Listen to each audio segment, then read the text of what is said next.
안녕하세요. TV닥터 건강클리닉의 연기옥입니다. 안녕하세요. 이요홍입니다. 네, 이제 환절기 때마다 재채기나 기침 때문에 좀 불편함을 겪으시는 분들 많으실 텐데 이 왜 꽃가루로 인한 알레르기는 봄철에 좀 많을 것 같다라는 생각이 들지만 실제로는 가을철에 환자 수가 더 많다고 하죠. 네, 맞습니다. 초가을에 꽃이 피는 잡초에서 꽃가루가 많이 날리기 때문이라고 하는데요. 네. 그래서 알레르기 내과가 가장 바쁜 계절이 봄이 아닌 가을이라고 합니다. 그렇군요. 네. 그리고 이제 알레르기라고 하면 우리가 알레르기 비염을 가장 먼저 떠오르게 되는데요. 이 비염 말고도 주의해야 할 알레르기 질환들이 많다고 합니다. 그래서 오늘 TV닥터 건강클리닉 시간에는 알레르기 질환에는 어떤 것들이 있고 그리고 또 치료는 어떻게 이루어지는지 자세히 알아보는 시간 준비했습니다.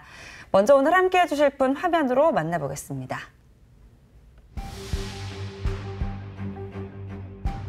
환절기인 가을철은 큰 일교차와 꽃가루, 미세먼지 등 다양한 원인으로 알레르기성 비염 환자의 수가 급증하는 계절이다. 높은 일교차와 건조하고 차가운 공기로 인해 면역력이 떨어지기도 하고 계절상 높은 꽃가루 농도도 알레르기성 비염의 주요 원인이기 때문이다. 가을철 꽃가루에 의한 알레르기 환자가 많은데요. 가을만 되면 콧물, 코막힘, 재채기 증상이 나타나거나 숨이 답답하고 기침을 하는 경우 알레르기 비염이나 천식일 수 있으므로 이에 대한 검사를 시행하고 있습니다. 특히 9월부터 10월은 공기 중 꽃가루 농도가 매우 높은 시기다. 건강보험심사평가원의 자료에 따르면 실제로 9월 알레르기성 비염 환자가 약 129만 명으로 8월 54만 명에 비해 2배가 넘는 최고치를 기록했다. 특히 알레르기는 삶의 질을 크게 떨어뜨려 환자들을 괴롭게 한다. 알레르기 비염 환자들은 코막힘으로 숨쉬기 힘들어하고 냄새를 못 맡기도 하고 계속되는 콧물로 두통을 호소하시는 분들이 많습니다. 청소년기에 많기 때문에 집중력이 떨어지고 학습 능력이 저하되기도 합니다. 여러 증상으로 고생스럽지만 정확한 원인을 알지 못해 방치하는 경우도 많은 알레르기 질환. 하지만 환절기의 극성인 알레르기성 비염은 오랜 시간 방치하게 되면 다른 질환으로 이어져 증상이 악화될 가능성이 크기 때문에 발병 초기 치료가 중요한데 오늘 TV닥터 건강클리닉에서는 삶의 질을 높여줄 알레르기 질환 치료법에 대해 자세히 알아본다.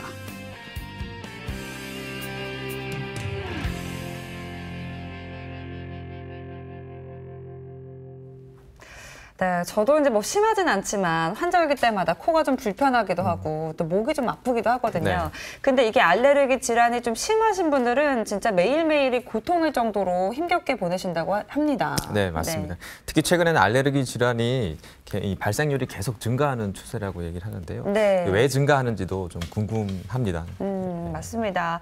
오늘 알레르기 질환에 대해서 좀 속 시원히 풀어볼 수 있는 시간 준비했는데요. 먼저 화면으로 소개해드렸던 윤일선 과장께서 스튜디오에 함께하고 있습니다. 과장님 어서 오세요. 안녕하세요. 네, 반갑습니다. 알레르기라는 말은 워낙에 이제 많이들 사용을 하는 또 흔한 용어긴 한데 꽃가루 알레르기도 있고요. 음식물에 대한 알레르기 반응까지 굉장히 다양합니다. 이 알레르기라는 단어의 의미부터 한번 짚고 넘어갈까 하는데요. 설명 좀 해주실까요? 네. 알레르기라는 말은 평범한 외부 물질에 대한 면역계의 과민 반응이라고 할 수 있는데요.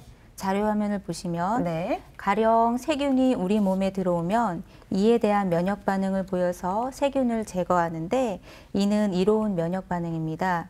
하지만 해롭지 않은 평범한 물질이 우리 몸에 들어왔을 때 정상인에게는 증상이 유발되지 않지만 알레르기 환자에게는 과민 반응을 하게 되어 오히려 우리 몸에 해로운 증상이 나타나게 되는데 이것을 알레르기라고 합니다.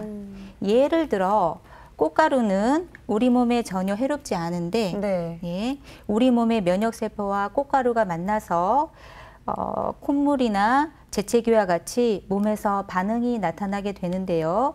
다른 사람은 괜찮은데 알레르기 환자에게만 이런 증상이 나타나는 것입니다. 네. 알레르기 질환을 제대로 이해하기 위해서는 이 알레르기라는 말과 함께 네. 알레르겐이라는 말도 함께 알아야 한다고 하는데요. 이 알레르겐이 어떤 뜻인지 한번 설명해 주시죠. 알레르겐은 쉽게 말해서 알레르기를 유발하는 물질을 말하는데요. 주변의 대부분의 물질이 다 해당이 됩니다. 화면을 보시면 알레르겐을 통연성과 계절성, 흡입성과 식품으로 분류할 수 있는데요. 통연성은 1년 내내 알레르기 증상을 유발하는 것으로 진먼지 진드기, 애완동물의 털과 비듬, 곰팡이 포자가 있고요. 계절성은 특정 계절에만 나타나는 건데 봄에는 나무 꽃가루, 여름에는 잔디꽃가루, 가을에는 잡초꽃가루가 해당이 됩니다. 흡입성은 공기 중에 떠다니다가 코나 기관지, 눈에 영향을 주는 건데요. 진먼지 진드기, 꽃가루, 바퀴벌레, 애완동물의 털과 비듬, 곰팡이 포자 이런 것들이 해당이 됩니다. 이 진먼지 진드기는 우리나라에서 흔한 알레르겐인데요. 네. 생활이 서구화되고 실내에서 생활하는 시간이 많아지면서 그 진먼지 진드기의 농도가 증가하기 때문입니다. 우리가 섭취하는 식품도 알레르겐이 될 수 있고요. 그 밖에 감기약, 진통제와 같은 약물, 곤충도, 금속 또는 세정제도 알레르기를 유발할 수가 있습니다.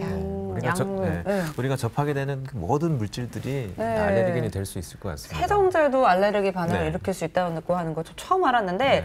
이제 궁금한 게 이제 뭐 알레르기처럼 뭐 몸에 두드러기가 나고 뭐 가려운 것도 있지만 왜 우리 흔하게 이제 아토피 피부염이라고 이야기하잖아요. 아토피 같은 것도 좀 궁금한데 아토피랑 알레르기는 뭐 어떻게 좀 구분이 되는 건가요? 용어 설명을 좀 필요할 것 같은데요. 네. 아토피 피부염의 줄임말이라고 생각하고 계신 분들이 많은데 이 두 가지 말은 완전히 다른 뜻입니다. 아토피는 환경에 있는 물질에 대해서 알레르기 반응을 쉽게 일으키는 유전적인 소인, 즉 알레르기 체질을 말하는 거고요. 아토피 자체는 병이 아닙니다. 네. 그렇군요. 증상이 나타나는 경우 가령 숨이 찬다든가 콧물이 나는 이상 증상을 가지게 되면 알레르기 질환이라고 하고요. 아토피 피부염은 우리가 일반적으로 알고 있는 피부 질환인데요. 만성적으로 재발하는 심한 가려움증이 동반되는 그 피부 습진 질환입니다. 아토피 피부염이라고 명칭이 붙은 것은 알레르기 체질인 사람에게 잘 나타나기 때문에 그렇습니다. 자료 화면을 보시면 네. 알레르기 질환은 유전적으로 알레르기 체질, 즉 말씀드렸다시피 아토피를 가지고 있는 사람이 환경의 영향을 받아 나타나게 되는데요. 아토피인 사람이 식품이나 흡입성 알레르겐에 노출이 되거나 담배 연기, 공해 물질에 노출이 되면 생기게 되고 또한 서구화되고 깨끗한 환경이 알레르기 질환을 더 유발하기도 합니다. 오히려 그럴 수도 있군요. 네. 네. 예전에 제가 텔레비전 보다 보니까 뭐 땅콩에 어떤 알레르기가 있는 분이 맞아요, 견과류에. 땅콩이 들어있는 줄 모르고 음식을 드셨다가 맞아요. 이렇게 쓰러지는 그런 네. 장면을 본 적이 있는 것 같습니다. 알레르기에 의한 증상이 그저 뭐 대부분 두드러기라든지 재채기 같은 아주 뭐 가벼운 질환으로 알고 있는 분들이 많은데요. 이렇게 좀 심하게 나타나는 경우도 있나 봐요. 이 알레르기는 어떤 증상들이 생기는지 한번 네. 설명해 주시죠. 알레르기 증상은 경미한 증상에서부터 혈압이 떨어지고 사망에 이르는 생명을 위협하는 증상까지 매우 다양한데요. 가끔 뉴스에서 벌초하다가 벌에 쏘여서 사망했다는 소식을 접하는데 이것도 알레르기 증상 중에 하나입니다. 알레르기 반응은 우리 몸에서 그 외부 물질에 많이 노출되는 부분에서 주로 생기는데요. 공기 중에 떠다니는 알레르겐이 숨 쉴 때 코로 들어가서 콧물, 코막힘, 재채기를 유발할 수 있고 기관지에 들어가서 기침, 호흡곤란, 쌕쌕거릴 수 있습니다. 눈에 닿으면 눈이 가려울 수 있고요. 피부에 반복적으로 접촉이 되면은 두드러기, 가려움증, 습진을 유발할 수 있습니다. 음식물로 섭취하는 경우에 음식물이 지나간 입과 위장 간에 알레르기 반응을 일으켜서 입안이 간지럽거나 부을 수 있고 위장관이 붓거나 위장관의 운동에 장애가 생기기도 합니다. 눈두덩이나 입술이 퉁퉁 붓는 혈관 부종이 나타날 수도 있고 또 알레르기 증상이 알레르기 반응이 전신적으로 일어나서 혈압이 떨어지거나 의식을 잃을 수도 있습니다. 아, 그렇군요. 그러니까 생각보다는 심각한 증상들이 굉장히 네. 많은데 이제 걱정이 되는 건 이렇게 심각한 상태까지 발생할 수 있는 이런 알레르기 환자들이 갈수록 또 증가 추세에 있다고 하더라고요. 맞나요? 네. 알레르기 질환은 꾸준히 증가하고 있는데요. 우리 사회가 산업화 도시화됨에 따라 공해 물질이 증가하게 되고 숲과 들은 이전보다 감소하지만 지구 온난화로 이산화탄소가 증가하면서 꽃가루의 성상이 변하여 알레르기가 잘 생기는 방향으로 변하고 있습니다. 또한 환경위생이 좋아지면서 감염성 질환은 감소하는 반면 알레르기 질환이 생기기 쉬운 신체 조건으로 바뀌고 있기 때문인데요. 자료 화면을 보시면 국민건강영양조사에 따르면 우리나라 19세 이상 성인에서의 천식 유병률은 2009년 2.8%에서 2010년 3.1%로 증가 추세를 보이다가 그 후로는 둔화되어 보이는데요. 하지만 청소년에서의 천식은 여전히 증가 추세에 있고요. 청소년에서는 천식뿐 아니라 다른 알레르기 질환인 알레르기 비염, 아토피 피부염도 꾸준히 증가하고 있는 추세입니다. 연령별로 보았을 때에 소화기에 이어 50대 이후 천식 유병률이 다시 증가하고 있고 특히 65세 이상의 노인에서 매우 높음을 알 수 있습니다. 네. 네. 그래프가 확 올라가네요. 네. 네. 요즘에 안 그래도 뭐 미세먼지다, 황사다 해서 뭐 공기 상태도 굉장히 안 좋잖아요. 그렇죠, 맞아요. 그래서 저도 혹시 알레르기 질환이 발생하지 않을까 좀 걱정이 많은데 이 알레르기 질환의 종류가 굉장히 많다고 들었습니다. 네, 알레르기 질환은 알레르겐에 노출되는 곳에 증상이 나타나게 되는데요. 자료 화면을 보시면 알레르겐이 눈에 접촉하면 알레르기 결막염이 생기고 코로 들어가면 알레르기 비염, 기관지에 들어가면 천식이 생깁니다. 피부에 나타나는 알레르기 질환으로는 아토피 피부염, 두드러기, 발진, 알레르기 접촉 피부염 등이 있고요. 네. 알레르기 반응이 전신적으로 나타나는 아나필락시스가 있고 그 외에 식품 알레르기, 약물 알레르기가 있습니다. 몇 가지 알레르기 질환을 좀 더 소개해 드리려고 하는데요. 네. 아토피 피부염은 심한 가려움증이 있고 알레르겐에 민감한 피부병인데요. 피부 장벽이 무너져 가려움이 심해지고 긁게 되면 피부에 습진이 생기고 습진이 생기면 또 가려워서 또 긁고 네. 이렇게 악순환을 반복하게 되는데요. 유아기에는 붉고 습하고 딱지를 형성하는 급성기 습진 형태로 나타나는데 소아기에서는 주로 팔꿈치 안쪽이나 무릎 뒤쪽, 손목 안쪽과 같이 피부가 접히는 부분에 나타나게 됩니다. 식품 알레르기에 대해서 소개해 드리려고 하는데요. 과일을 먹을 때 입안이 가렵고 붓는 분들이 있는데 네. 이런 과일 알레르기는 꽃가루 알레르기가 있는 분들에게 많이 나타납니다. 네. 식품 알레르기의 또 다른 증상으로 피부에 아토피 피부염, 두드러기, 입술이나 눈이 붓는 혈관 부종이 나타날 수 있고 위장관에 영향을 주어서 구토, 설사, 복통을 유발하기도 합니다. 또한 콧물 기침, 쌕쌕거림, 호흡곤란과 같은 호흡기 증상이 나타나기도 하고 전신 증상으로 의식 소실이 나타나기도 합니다. 식품 알레르기의 50%가량은 나이가 들면서 자연히 사라지지만 네. 성인이 된 후에 계속되기도 하고 성인이 되어서 새로 생기기도 합니다. 소화식품 알레르기의 주 원인은 계란, 우유, 땅콩이지만 성인은 갑각류, 생선과 같은 해산물, 밀가루 이런 것들이 많고요. 또 소고기, 돼지고기와 같은 붉은 고기에 의해서도 알레르기를 일으킬 수 있습니다. 또 하나의 알레르기 질환을 소개하려고 하는데요. 네. 알레르기 증상 중에서 생명을 위태롭게 하는 아나필락시스라는 게 있습니다. 네. 자료 화면을 보시면 원인 물질에 노출이 된 후에 갑자기 전신적으로 나타나는 과민 반응인데요. 두드러기가 나고 숨이 차고 혈압이 떨어지고 심하면 의식을 잃거나 사망을 하게 됩니다. 약물에 의한 경우가 가장 많은데요. 감기약, 진통제, 항생제가 많고 CT를 찍을 때 주사로 들어가는 조영제에 의해서도 나타날 수가 있습니다. 식품에 의해서도 나타날 수가 있는데 땅콩과 같은 견과류, 게, 새우, 생선, 밀가루, 메밀에 의해서 많이 나타납니다. 곤충독에 의해서도 나타나는데요. 아까 제가 예로 들었던 그 벌초하다가 벌에 쏘여 사망하는 네. 그 경우가 바로 이 아나필락시스에 해당합니다. 아, 그렇군요. 쇼크를 받는 건데 이제 대처법도 좀 알면 좋을 것 같아요. 네, 중요해서 제가 가지고 왔는데요. 네.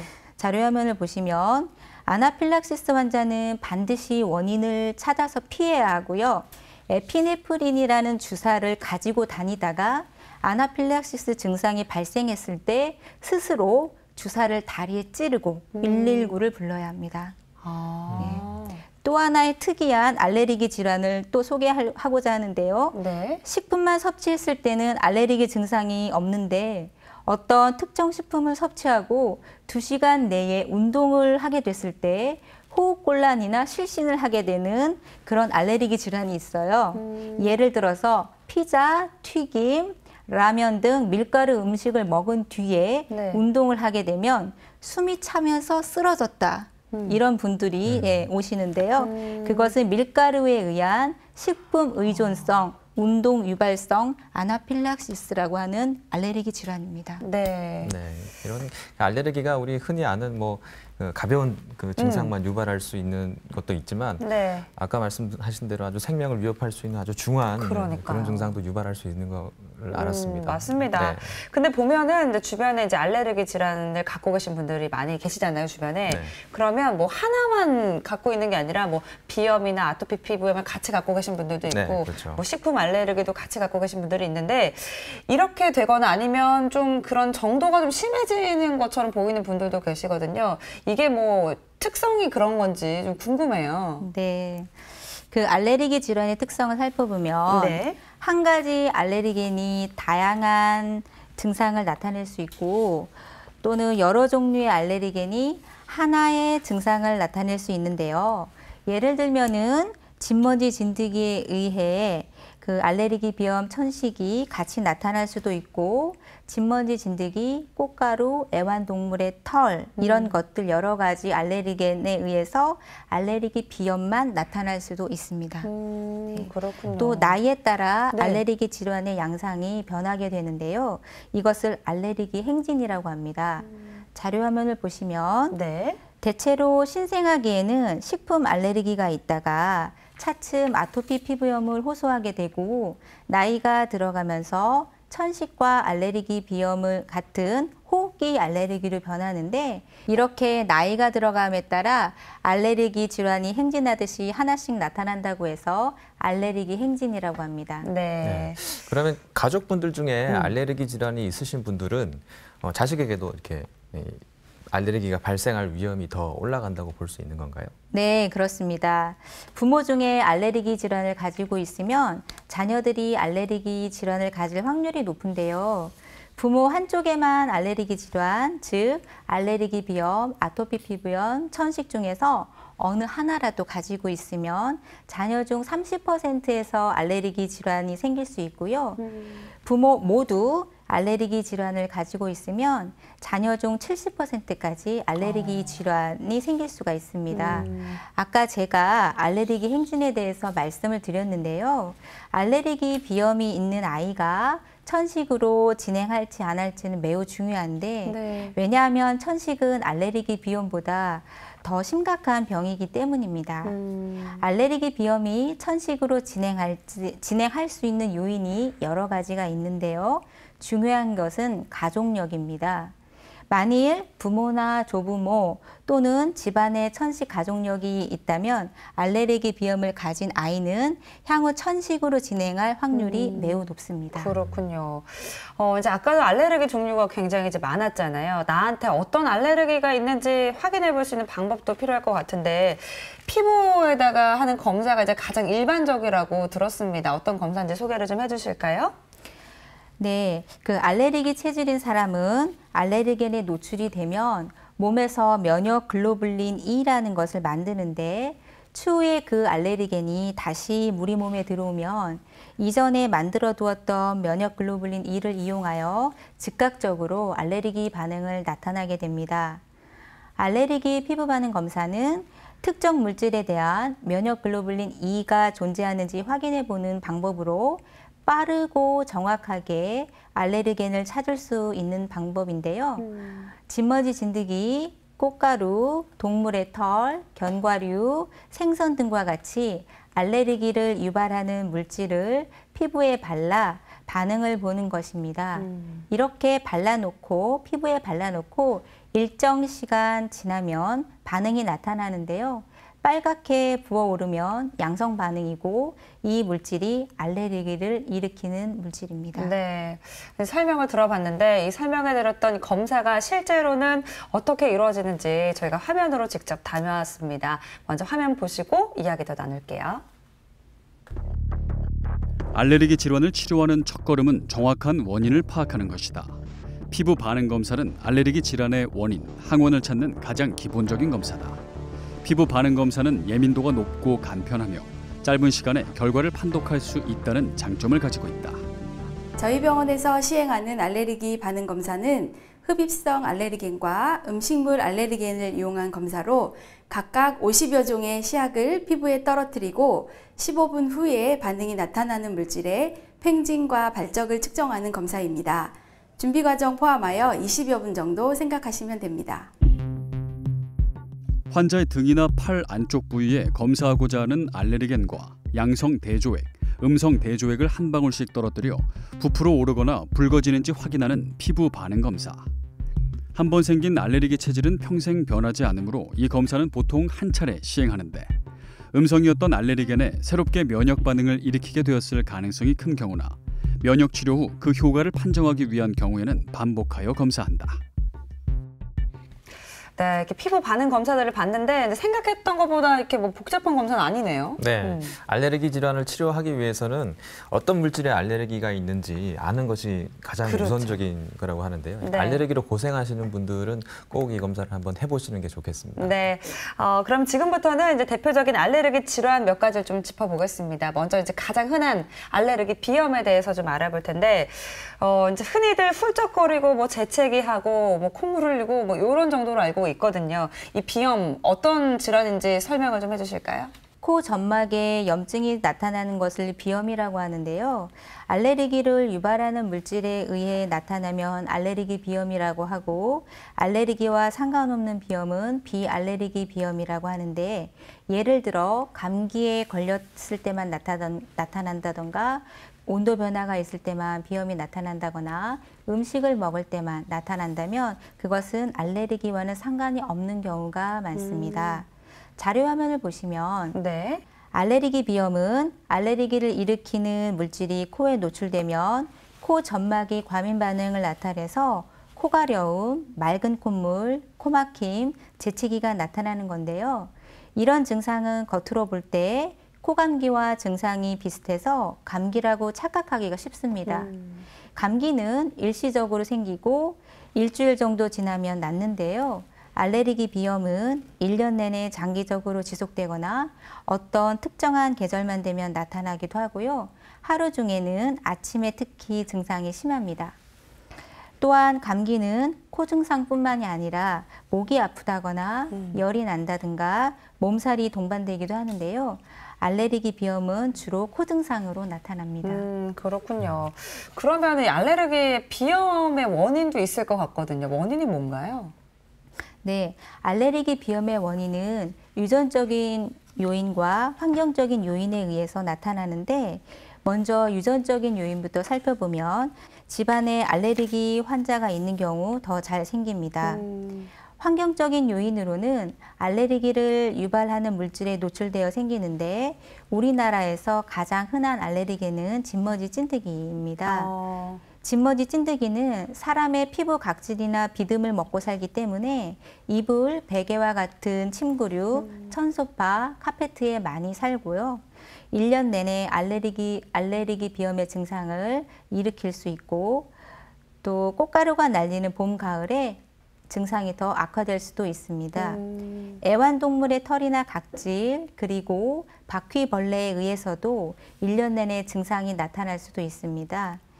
꽃가루에 의해서 특정 계절에만 알레르기 비염 증상이 나타날 수 있는데 봄에는 나무 꽃가루, 여름에는 잔디꽃가루, 지금과 같은 가을에는 쑥, 돼지풀, 환삼 덩굴과 같은 잡초꽃가루에 의해서 그 알레르기 비염을 유발하기도 합니다. 네. 일단 증상이 시작되면 찬 공기, 미세먼지, 대기오염, 감기 바이러스, 담배 연기, 온도 변화에 의해서 악화되기도 합니다. 네. 네. 앞에서 말씀하신 것처럼 이 알레르기 비염이 뭐 재채기 그리고 콧물 같은 아주 특징적인 증상이 있어서 네. 진단이 그렇게 어려울 것 같지는 않습니다. 네. 콧물, 코막힘, 재채기, 코가려움의 증상이 있으면 알레르기 비염을 의심해 볼 수 있는데 피부 반응 검사나 알레르기 혈액 검사를 해서 원인 알레르겐이 있는 경우 알레르기 비염으로 진단하게 됩니다. 네.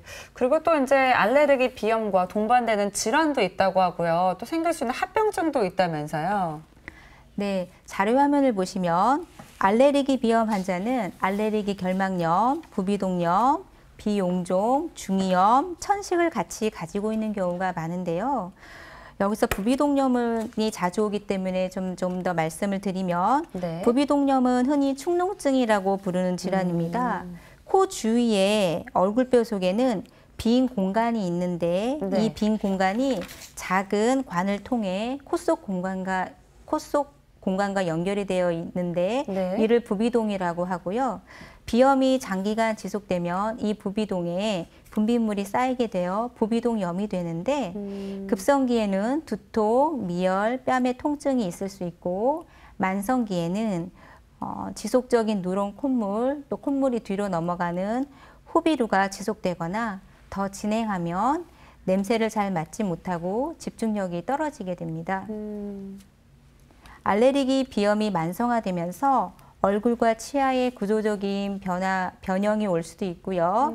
수면장애, 피로감, 후각과 미각의 상실이 생기기도 합니다. 네. 네. 그리고 알레르기 비염과 더불어서 대표적인 알레르기 질환 중에 하나가 천식인데요. 그렇죠. 네. 또 이 천식과 알레르기 비염이 아주 관계가 깊다고 얘기를 합니다. 네, 알레르기 비염 환자의 40%는 천식을 동반하고 있고요. 천식 환자의 80%에서는 알레르기 비염을 동반하고 있는데 그러한 이유는 코와 기도가 하나로 연결되어 있기 때문입니다. 알레르기 염증 반응이 코에서 나타나면 알레르기 비염이고 조금 더 내려가서 기관지에 나타나게 되면 천식인데요. 그렇기 때문에 알레르기 비염과 천식을 하나의 질환으로 보고 있습니다. 네, 그렇군요.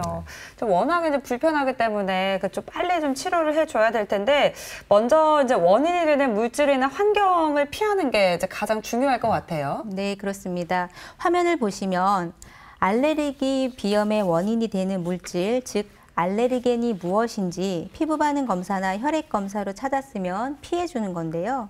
우리나라의 흔한 알레르겐은 진먼지, 진드기, 꽃가루, 동물털, 곰팡이, 바퀴벌레이므로 환경 관리를 아주 잘 해줘야 됩니다. 진먼지, 진드기를 줄이려면 침구류를 1, 2주에 한 번 55도 이상의 뜨거운 물로 세탁을 해야 되고요. 카페트나 천소판은 사용하지 않고 실내 습도는 50% 미만으로 유지합니다. 애완동물은 기르지 않아야 하고요. 바퀴벌레를 없애도록 하며 실내에 곰팡이가 자라지 않도록 해야 합니다. 꽃가루가 날리는 시기에는 창문을 닫고 외출을 최소화해야 되고요. 미세먼지가 날릴 때에는 헤파 필터가 장착된 공기청정기를 사용하고 미세먼지를 차단하는 마스크를 써야 합니다. 네. 네. 이런 회피요법과 함께 또 약물 치료도 병행한다고 얘기를 하는데요. 어떤 약물들이 알레르기에 도움이 되나요? 경구약과 코에 뿌리는 비강 스프레이제가 있는데요. 경구약에는 항히스타민제, 비충혈 제거제, 항류코트리엔제를 사용을 하게 되고요. 비강 스프레이에는 국소 스테로이드 제제와 국소 비충혈 제거제가 있는데요. 코의 염증을 조절하기 위해서는 스테로이드라는 약을 사용하게 되는데 네. 코에 뿌리는 이런 국소 스테로이드를 사용하게 되면 이 스테로이드를 약으로 먹을 때보다 부작용이 없이 코 점막의 염증을 줄일 수가 있습니다. 그런데 이 코에 뿌리는 국소 스테로이드 제제 이 효과가 나타나는 데는 다소 시간이 걸리기 때문에 매일 지속적으로 사용을 해줘야 하고요. 국소 비충혈 제거제도 국소 스테로이드 제제처럼 코에 뿌리는 비강 스프레이 제제인데 이것은 의사 처방 없이 약국에서 쉽게 살 수 있는데요. 효과가 좋아서 코에 뿌리면 바로 코가 뻥 뚫리는데 네. 그게 좋다고 해서 자주 사용하다가 중단하게 되면 오히려 코 막힘이 심해지는 증상이 나타날 수 있기 때문에 꼭 필요할 때만 한 번씩 쓰시고 5일 이상은 쓰지 않는 것이 좋습니다. 네, 이제 코에 뿌리는 거 좀 많이 보긴 네. 한 것 같은데 네. 과도하게 쓰면 좋지 않겠네요. 그리고 다음으로 알아볼 게 이제 면역 치료인데요. 이제 면역력을 높여줄 수 있는 치료인 건가요? 그건 아니고요. 네. 알레르기를 일으키는 원인 물질을 약으로 만들어 3 내지 5년간 꾸준히 주사하거나 먹는 약으로 이렇게 몸 안에 넣어주면 네. 알레르기 체질을 바꿔주는 그런 근본적인 치료인데요. 화면을 보시면 네. 알레르기에는 확실히 있는데 환경 관리와 약물로는 호전이 별로 없거나 장기간 약을 먹는 것이 부담되는 경우에 시행을 하고요. 설하 면역 치료 방법과 피하 면역 치료 방법 두 가지가 있는데 설하 면역 치료는 매일 집에서 혀 밑에 약을 투여하는 방법이고 피하 면역 치료는 주사 치료인데 여러 가지 방법이 있지만 보통 초기에는 일주일 간격으로 주사를 맞다가 2, 3개월 뒤부터는 유지 용량에 도달하게 되는데 이때부터는 한 달에 한 번씩 주사를 맞게 되고 최소 3 내지 5년은 해야 효과가 있습니다. 알레르기 비염 환자가 면역 치료를 받게 되면 비염 증상도 좋아지지만 향후 천식으로 이행되는 것을 막을 수 있습니다. 네. 네. 이 알레르겐에 오히려 노출을 시키면서 그렇죠. 체질을 좀 면역을 좀 적응을 시키는 거군요. 네, 그렇습니다. 지금까지는 이제 알레르기 비염에 대해서 좀 알아봤고요. 지금부터는 앞에서도 언급됐던 천식에 대해서 조금 더 자세하게 알아보겠습니다. 천식하면 이 숨쉬기 힘들어하는 모습을 네, 맞아요. 이제 가장 먼저 떠오르죠. 그래서 천식은 정확하게 이 천식이 어떤 질환인지 한번 설명해 주셨으면 좋겠습니다. 네. 자료 화면을 좀 보여드릴게요. 천식은 기관지 염증 반응으로 인해서 기관지가 정상인보다 좁아져 보이죠. 그러면서 숨이 차고 쌕쌕거리고 가슴이 답답하고 기침이 생기는 병입니다. 천식은 늘 증상이 동일하게 나타나지 않고 강도와 증상이 다양하게 나타내는데요. 어떤 때는 가슴이 답답하고 어떤 때는 숨이 차고 기침이 나고 어떤 때는 증상이 약하게 나타나고 또 어떤 때는 증상이 강하게 나타납니다. 계절에 따라서 악화되는 것도 다르고 또 운동을 하거나 알레르겐에 노출되거나 날씨 변화가 있거나 감기에 걸리면 천식이 더 악화되고 밤이나 아침에 기상 직후에 더 나빠지는 경향이 있습니다. 천식은 치료 없이도 장기간에 걸쳐서 증상이 없을 수 있는데 이를 자연관해라고 하고요. 보통 청소년기에 이런 자연관해가 잘 나타나지만 증상이 이렇게 장기적으로 없다고 해서 천식이 완치됐다고 하지는 않습니다. 천식은 만성병이기 때문에 고혈압, 당뇨처럼 한번 생기면 평생 관리를 해야 되고요. 천식은 또한 평소 약만 잘 쓰면 잘 조절되는 병이지만 급성 악화가 오면 사망에도 이를 수 있기 때문에 아무리 천식 증상이 없다 하더라도 꾸준히 치료를 해야 되고요. 천식도 알레르기 비염과 마찬가지로 유전적인 요인과 환경적인 요인이 함께 작용하여 발생을 하는데 가족 중에 천식, 알레르기 비염 이런 알레르기 질환이 있는 경우에 천식이 생길 확률이 높습니다. 네. 기관지가 아주 예민해져서 숨도 네. 찰 수 있고 그리고 그렇죠. 좀 쌕쌕하는 소리도 날 수 있고 또 심한 기침까지도 유발할 수 있는 질환이 천식이라고 이제 설명을 해주셨는데요. 예, 근데 천식에도 그 종류가 몇 가지가 있다고 들었습니다. 예, 어떤 것들이 있는지 한번 설명해 주시죠. 네, 자료 화면을 보시면 천식의 여러 가지 종류가 있는데요. 외인성 천식은 우리가 알레르기 천식이라고도 하는데 피부 반응 검사나 혈액 검사를 통해서 알레르겐이 있는 천식을 말하고요. 천식 중에서 특별히 원인이 밝혀지지 않는 경우를 내인성 천식이라고 합니다. 외인성 천식은 아토피 피부염, 알레르기 비염, 알레르기 결막염 같이 다른 알레르기 질환이 동반되는데요. 내인성 천식은 이런 알레르기 질환이 동반되지 않고 천식만 있는 경우입니다. 운동 유발성 천식이란 평소에는 증상이 없어서 정상처럼 보이지만 운동을 하면 호흡곤란, 쌕쌕거림이 나타나는 것을 말하고요. 특징적으로 기침형 천식이라는 게 있는데 네. 기침만 하는 천식을 말하는데요. 보통 천식하면 숨이 차고 쌕쌕거리고 기침을 하는 증상이 있는데 호흡곤란은 없고 기침만 하는 천식을 기침 2형 천식 또는 기침형 천식이라고 하고요. 이는 천식에 준해서 치료를 해야 되기 때문에 기침을 오래 하시는 분들은 꼭 병원에 방문하여 천식 검사를 해봐야 합니다. 직업성 천식은 말 그대로 직업상 취급하는 물질로 인해서 발생하는 천식을 말합니다.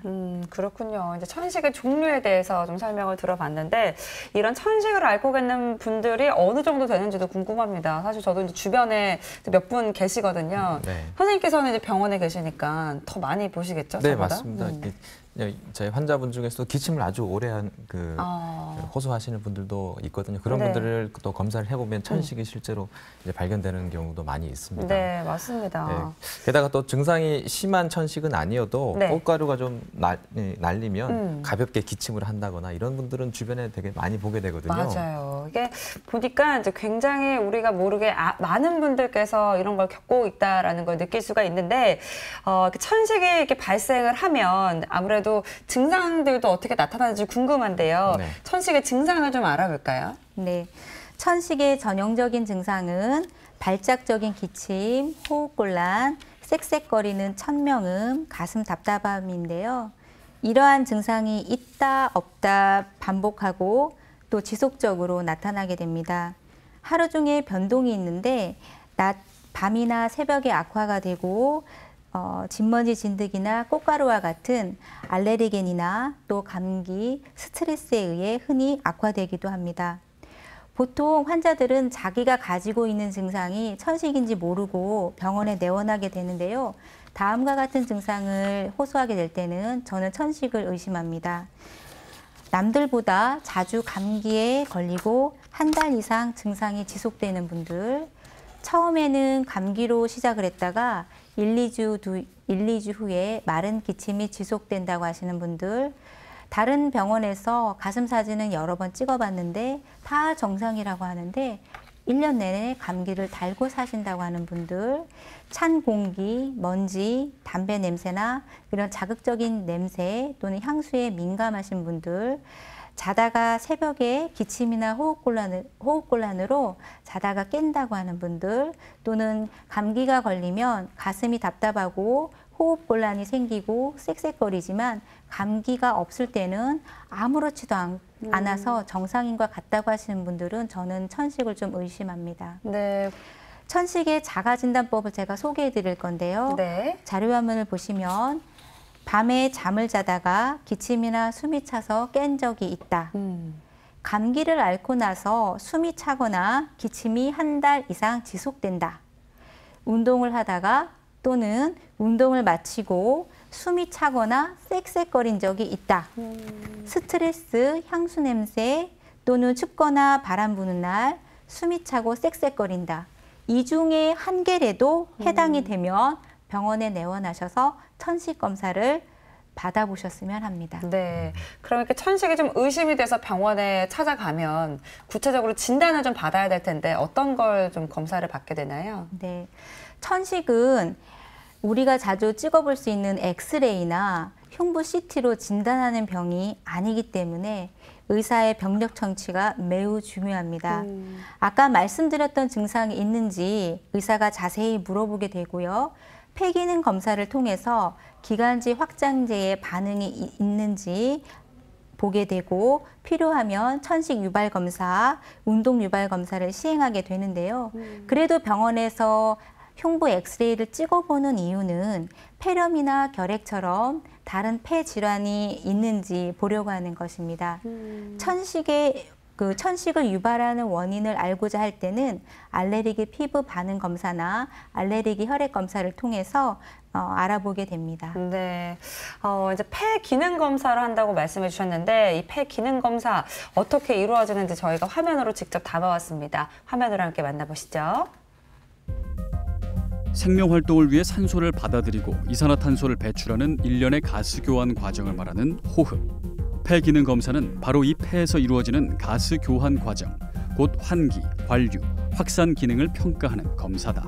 천식이 의심되는 환자분들은 폐기능 검사를 받게 되시는데요. 폐기능 검사를 받게 되시면 정상인들보다 수치도 떨어지게 되고 폐기능 모양이 남들보다 떨어지게 돼요. 그래서 기관지 확장 검사를 받으시게 되고요. 수치가 좋아지면은 기관지가 예민하다는 판단을 하게 돼서 천식 유발 검사를 하게 됩니다. 인체에 해롭지 않은 약으로 검사를 진행하게 되고 그 검사를 통해 천식이 있는지 없는지 판단을 하게 됩니다. 폐 기능 검사를 할 때는 몇 가지 주의사항이 있다. 바로 호흡인데 마우스피스를 입에 물고 호흡하는 공기가 새지 않도록 주의해야 하며 검사자의 지시에 따라 최대로 숨을 들이마신 뒤 공기를 크게 한꺼번에 내쉬어야 한다. 더 이상 내쉴 공기가 없는 것 같더라도 검사자의 지시에 따라 계속해서 숨을 내쉬려고 노력해야 하며 절대로 숨을 들이마시면 안 된다. 네, 환자들의 빠른 치료를 위해서는 이제 정확한 진단이 필요할 것 같다라는 생각이 드는데요. 그리고 또 이제 천식 환자들을 보면 이렇게 뭔가 기구 같은 거를 갖고 다니시는 분들이 네, 계시더라고요. 이것도 이제 치료 방법 중에 하나겠죠? 네, 매우 중요한 치료법인데요. 자료 화면을 보시면 천식 치료의 핵심은 바로 이 흡입기입니다. 저는 환자들에게 이렇게 설명을 합니다. 피부염 환자에게는 연고를 발라주듯이 천식 환자는 이러한 흡입기를 써서 약을 직접 기관지에 발라줘야 된다 이렇게 설명을 하는데요. 이 천식약 중에서 가장 부작용이 적은 이 흡입제입니다. 흡입제는 크게 조절제와 완화제로 나뉘는데 조절제는 기관지 염증을 조절해주는 약이므로 천식 증상이 있든지 없든지 꾸준하게 매일매일 사용을 해야 되고요. 완화제는 좁아진 기관지를 확장해주기 때문에 기관지 확장제라고도 부르는데 약 효과가 신속하고 빠르게 나타나기 때문에 천식 증상이 나타날 때 필요시에 응급시에 사용을 하게 되고 운동을 할 때 천식이 나타나는 분들은 그런 천식 증상이 나타나는 분들은 운동 전에 미리 사용하셔서 운동 시 천식 증상이 나타나는 것을 예방할 수 있습니다. 네. 그리고 알레르기 비염과 마찬가지로 천식에서도 면역요법이 이루어진다고 하는데요. 네, 천식 환자도 알레르기 비염처럼 그 면역 치료를 할 수 있는데요. 알레르겐이 확실할 때 그런 천식 환자에게 할 수 있는데 하지만 중증 천식 환자의 경우에서는 면역 치료를 받다가 호흡곤란이 올 수 있기 때문에 주로 경증 천식 환자에게만 하게 됩니다. 네. 근데 한 가지 궁금한 게 있습니다. 천식 환자분들 중에도 임산부가 있을 것 같습니다. 그렇죠. 아무래도 예. 임산부 같은 경우는 약을 쓰는데 좀 거부감이 있기 때문에 제한적이고, 예. 일반 환자분들하고 치료 방법이 조금 다를 것 같습니다. 어떤가요? 임산부 천식 그 중에서도 특히 잘 조절되지 않는 중증 천식의 경우에는 임신 중독이나 주산기 사망, 조산, 저체중아 출산 이런 발생 위험이 증가하게 되고 태아나 산모의 사망률을 증가시킬 수 있기 때문에 임산부 천식은 적극적으로 치료를 해야 하는데요. 실제로 임산부들은 태아를 걱정해서 천식 치료를 기피하는 경향을 종종 보게 됩니다. 기존의 천식 환자가 임신을 하게 되면 천식이 더 악화되거나 오히려 호전되는 이런 여러 가지 증상이 변할 수 있는데요. 임신 시 사용할 수 있는 안전한 흡입제와 먹는 약이 있으므로 이 방송을 보고 계신 임산부들께서는 천식 치료를 기피하지 마셨으면 합니다. 네. 천식 약으로 인한 해보다는 그 천식 자체로 인한 해가 더 크다는 거죠. 그래서 네, 더 맞습니다. 적극적으로 치료하시는 게 좋겠습니다. 네, 오늘 이제 알레르기 질환에 대해서 살펴봤는데요. 워낙에 또 불편하기도 하고 또 치료 기간도 길기도 하고 예방할 수 있는 방법이 있다면 가장 좋을 텐데 뭐 근본적인 예방은 힘들더라도 좀 뭔가 증상을 경감시킬 수 있는 예방법도 있을 것 같거든요. 소개를 해주실까요? 네, 자료 화면을 보시면요. 모유 수유를 하게 되면 아토피 피부염, 천식, 알레르기 비염을 예방할 수가 있거든요. 그래서 6개월까지는 모유수유를 하시는 것이 좋습니다. 알레르기 질환을 예방하는 2차적인 예방법을 보면 첫 번째로는 금연을 하시고 간접 흡연도 하지 마시고요. 또한 두 번째로는 감기나 독감이 알레르기 비염과 천식을 악화시킬 수 있기 때문에 악화시킬 수 있는데 특히 감기로 인해서 천식의 급성 악화가 올 수 있으므로 감기를 예방하도록 손 씻기를 자주 해야 됩니다. 세 번째, 실내는 깨끗이 청소하고 청결을 유지해야 되며 급격한 온도 변화를 피해야 하고요. 또한 황사나 미세먼지가 심한 날에는 외출을 삼가하거나 식품의약안전처에서 인증한 마스크를 착용합니다. 미세먼지가 높은 날 창문을 닫아두면 실내 미세먼지 농도는 낮아지지만 환기를 아예 안 시키는 상태에서 요리를 하면 가스 연소로 인해서 실내 오염 물질이 많아지고 구이나 튀김 요리를 할 경우에 미세먼지 농도가 높아지기 때문에 몇 차례라도 짧게 환기를 시키는 것이 좋고요. 공기청정제가 실내 미세먼지를 낮출 수 있으므로 헤파 필터가 장착된 공기청정기를 사용하시고 비만한 사람에게서 천식이 더 많이 발생하므로 정상 체중을 유지하도록 합니다. 네, 원인만 잘 파악하고 그리고 적절하게 잘 치료하신다면은 알레르기 증상에서 벗어날 수 있다고 하니까요. 우리 알레르기 환자분들도 용기 잃지 마시기 바랍니다. 네, 오늘은 윤일성 과장과 함께했습니다. 과장님 오늘 말씀 감사합니다. 감사합니다. 네, 뭐 알레르기 질환은 사시사철 발생할 수 있긴 하지만 특히나 이제 가을철에 더 유독 발생하는 경우도 많다고 합니다. 몇 가지만 주의하면 예방이 가능하다고 하죠. 네, 맞습니다. 꽃가루가 심하게 날리거나 미세먼지가 심한 날에는 가급적이면 외출을 삼가하시는 게 좋겠고요. 네. 혹시 나가시더라도 마스크를 꼭 착용하고 나가시는 게 좋겠습니다. 네. 그리고 건조할 때는 가습기를 좀 적절하게 사용하는 게 좋겠고요. 손을 많이 자주 씻는 것만으로도 어느 정도 예방이 가능할 것 같습니다. 네, TV닥터 건강클리닉 오늘은 여기까지입니다. 저희는 다음 주 이 시간에 다시 찾아올게요. 고맙습니다.